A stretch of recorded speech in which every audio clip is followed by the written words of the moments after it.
Praise the Lord. 34 സങ്കീർത്തനം 18 വാക്യം. ഹൃദയം നുറുങ്ങിയവർക്ക് യഹോവ സമീപസ്ഥൻ, മനസ്സു തകർന്നവരെ അവൻ രക്ഷിക്കുന്നു.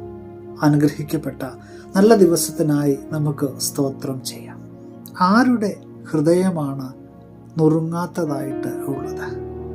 എത്രയെല്ലാം ഹൃദയ വ്യഥകളുമായിട്ടാണ് ഓരോരുത്തരും ഈ ഭൂമിയിൽ സഞ്ചരിച്ചു കൊണ്ടിരിക്കുന്നത്.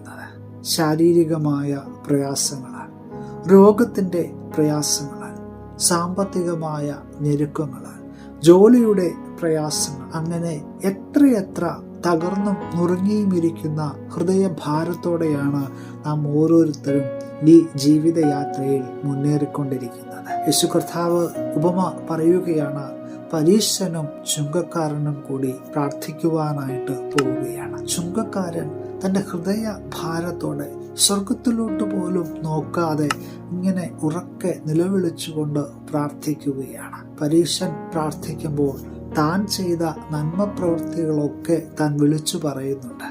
പരീശനാകട്ടെ തൻ്റെ അടുത്തു നിന്ന ആ ചുങ്കക്കാരനെ പോലും പരിഹസിച്ചുകൊണ്ട് ദൈവത്തോട് പ്രാർത്ഥിക്കുകയാണ്.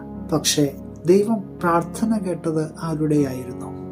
ചുങ്കക്കാരൻ്റെ ഹൃദയ നുറുക്കത്തോടെയുള്ള പ്രാർത്ഥനയാണ് ദൈവം കേട്ടത്. പ്രിയമുള്ളവരെ, ഹൃദയ നുറുക്കത്തോടെ നാം ദൈവസന്നിധിയിൽ പ്രാർത്ഥിക്കുന്ന ഏതു പ്രാർത്ഥനകളിലും അവൻ മറുപടി നൽകുമെന്നുള്ളത് ഒരു ഉറപ്പായ കാര്യം തന്നെയാണ്.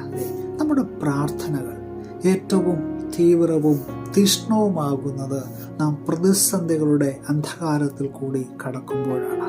അവിടെ വെച്ച് നാം നിലവിളിക്കുന്ന ആ ഒരു നിലവിളിയുണ്ടല്ലോ, ദൈവത്തോട് കരഞ്ഞു പ്രാർത്ഥിക്കുന്ന ആ പ്രാർത്ഥനകളുണ്ടല്ലോ, നമ്മുടെ യാചനകളുണ്ടല്ലോ, തീർച്ചയായിട്ടും അത് കർത്താവ് കേൾക്കുമെന്നുള്ളത് ഉറപ്പായ കാര്യമാണ്. അതുകൊണ്ട് അവൻ്റെ സന്നിധിയിലേക്ക് ഇന്നത്തെ ദിവസം നമുക്ക് താണിരിക്കാം. ഹൃദയം നുറുങ്ങിയവർക്ക് യഹോവ സമീപസ്ഥൻ, മനസ്സ് തകർന്നവരെ അവൻ രക്ഷിക്കുമെന്ന് വചനം നമുക്ക് ഉറപ്പ് നൽകുമ്പോൾ എന്തിനാണ് നാം ഭാരപ്പെടുന്നത്?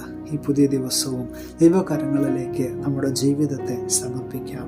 പുതിയ ദിനം അനുഗ്രഹത്തിൻ്റെ നല്ല ദിനമായി തീരട്ടെ എന്ന് പ്രാർത്ഥിക്കുകയാണ്. Have A blessed day.